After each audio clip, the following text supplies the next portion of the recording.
I've said for a while now, watch his rallies. Listen to his words. He tells us who he is. And he tells us what he would do if he is elected president. So here tonight, I will show you one example of Donald Trump's worldview and intentions. Please roll the clip. The worst people are the enemies from within. The enemy from within. Those people are more dangerous, the enemy from within, than Russia and China. These people should be put in jail the way they talk about our judges and our justices. Now, if you had one really violent day, one rough hour, and I mean real rough. I think the bigger problem are the people from within. We have some very bad people. We have some sick people, radical left lunatics. And I think they're and it should be very easily handled by, if necessary, by National Guard, or if really necessary, by the military.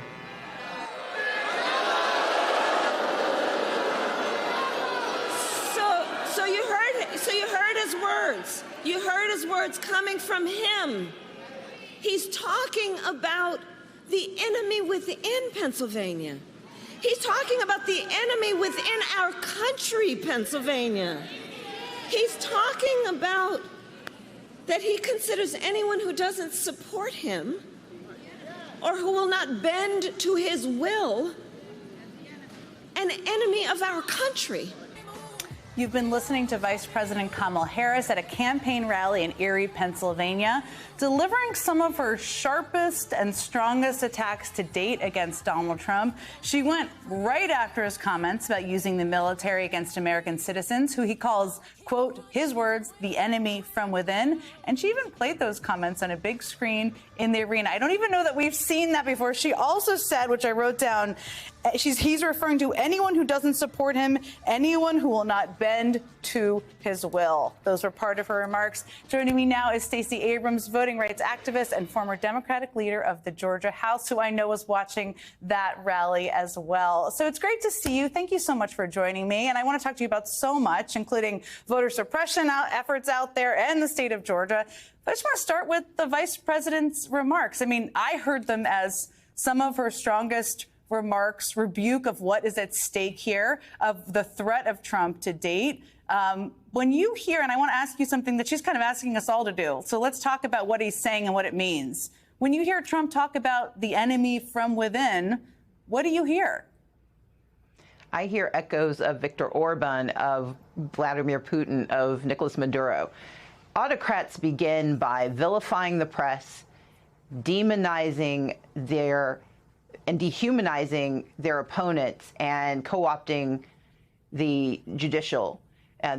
And he's already done the first two. And now he's coming after the third, which is to, instead of us being opponents, he's calling us enemies. You dehumanize someone by saying that they don't possess an equality of spirit and equality of capacity. And when he calls other Americans the enemy, when he says that he should send the National Guard or even the military after American citizens, he is doing his best to say that the only way to survive as a country is to essentially abdicate responsibility to the Constitution. And we should not be surprised by this, because he's been building up to it, and he has promised us this is what he intends to do. And because we have a Supreme Court that he has co-opted that has said that he can't be prosecuted for doing so, we should be deeply concerned. And I think the vice president is absolutely correct to not only call out his rhetoric, but to remind us that rhetoric becomes policy if he becomes president. No question about it. We have to listen to what he says. He said things he was going to do in 2015 and 16, and then he did them. I want to pull on a thread you just mentioned, because this has been something I've been thinking about a lot, too, is when you are echoing dictators, when you're trying to crush the media, when you are trying to silence people out there, make it harder to vote, that's not a sign of strength. It's actually a sign of weakness. Dictators are weak because they can't get elected of their own regard. But if you're the Harris team, what do you do to combat that? Because that is still the perception some people have. It's hard to take the abstract and make it real. And I think she's doing exactly the right thing, which is pulling on recent comments, showing the words coming out of his own mouth, and then connecting the dots to our lived reality. This is the same man who said he was going to eliminate abortion and pack the Supreme Court to steal a woman's right to choose. So we can no longer assume, I think during the first administration, they said, take him seriously, but not literally. We now have to take him literally. And I think what she's doing so effectively is connecting the dots between his rhetoric and the real policies that he's put in place and that he will put in place. If you overload people and say he's just crazy or I think unhinged is the right word, but then you have to bring it back to their lived experience and their reality. He will take away that $35 cap on insulin. He will eliminate access to capital for small businesses, especially those owned by minorities. He will do what he can to put people back in jail and to turn this into a police state because, as you said, he is a weak man who was relying on the military power and his ability to undermine others to prop himself up. Let me ask you about some of the strategies that she's deploying and what you think works and doesn't.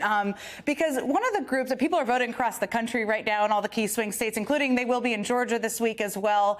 One of the key groups that she needs to continue appealing to is obviously young voters, including young black men. And there's been some polls lately. I'd love to know your take on them. But first, I want to play something that former President Obama said this last week, I should say, about this and see what you think of it. So let's play that and we'll talk after. On the other side, you have someone who has consistently shown disregard, not just for the communities, but for you as a person. And you're thinking about sitting out, and I'm speaking to men directly now. Part of it makes me think that, well, you just aren't feeling the idea of having a woman as president. And you're coming up with other alternatives and other reasons for that. So as you know, I worked for him for 10 years. He had a lot he wanted to get off his chest there. There's a lot packed in. I mean, he touches on sexism, apathy. I think a lot of people are trying to answer this question. But what do you think is driving younger black men to Trump? And what do you think at this point the Harris team can do about it? I would say two things. One is that Vice President Harris has been very intentional from the start of this campaign to treat every single voting cohort with the respect they are due, meaning she does not take anyone for granted, and she has worked hard to cultivate and curate policies that speak to their needs. That said, sexism is, of course, still part of our American politics. There's a reason she's only the second woman to ever hold the nomination to be president of the United States. Sexism is a part of it. But we also have to recognize that for young black men in particular, they have had a very difficult time in the last 15 years. And Donald Trump has been part of that. But so have the policies he plans to reinstate. Policies like stop and frisk do not target universally. They target young black men. Access to capital is one of the strongest barriers to starting your own small business, and he will eliminate that. When you hear him say he doesn't believe in DEI, what he's saying is he does not believe that people of color, namely young black men, should have access to capital. What he has said and what he will do is return us to a time when young black men are walled off from opportunity. Now, what he is willing to do is to lie about his intentions. And if you listen to his lies, it's like listening to Santa Claus. But Santa Claus is real, but you don't vote for Santa Claus. You don't vote for Santa. You vote for a leader who sees you, who has a plan to serve you, and is willing to acknowledge that there are weaknesses in our existing policies. And that's what Kamala Harris is doing. She's saying we have not done everything we need to. That's why we hold elections. That's why we hold office. But she has a plan to address those challenges. And as someone who was, cast as unappealing to young black men when I ran, I will tell you that I received strong support, identical to the African-American gentleman who was on the ticket with me, Raphael Warnock. And so I also encourage us not to overread into this moment. Her willingness to speak directly to a community is a sign of respect. And the fact that there is a weakness or a softness in the numbers does not mean that that's how Election Day is going to show up. What that is saying is that this is a population that needs to hear more, and she's responding to that need by answering the call and putting out an agenda and saying, here I am, ask me questions, I'm ready to serve you. Such an important reminder. What happens on Election Day is the most important thing. And you and I have talked about sexism before, which is certainly alive and well in lots of worlds, including politics.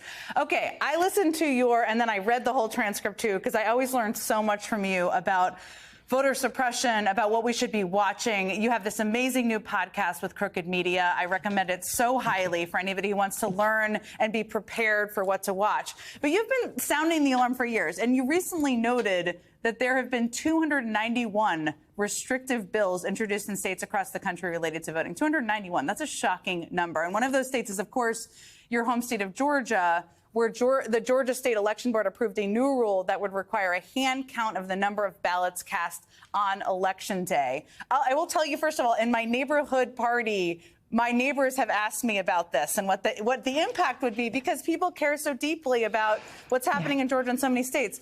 First of all, let me ask you, because you've been following this closely, do you see any scenario in the next 22 days where that issue is resolved before Election Day? Well, yes. Right now, there is a pending court case, and we are hopeful that the judge listening will require the state election board to actually follow the law. What they have done is put in place rules that they would like to follow, but the law is clear. This is a ministerial post. They have absolute responsibilities, and their intention is to sow chaos, to put failure points in the system. But I also encourage folks to start voting early. Early voting starts tomorrow in Georgia. You can vote from October 15th to November 1st. And one of the best ways to counter the bad actions, and let's be clear, the state election board is the latest in a line of bad actions perpetrated by Republicans, starting with Governor Brian Kemp and supported, unfortunately, by Secretary of State Raffensperger, that have weakened access to the polls since 2020. That said, we can win anyway by understanding what their intention is and doing our best to overwhelm the polls with our presence. Our votes are our voice, and that's how we can win.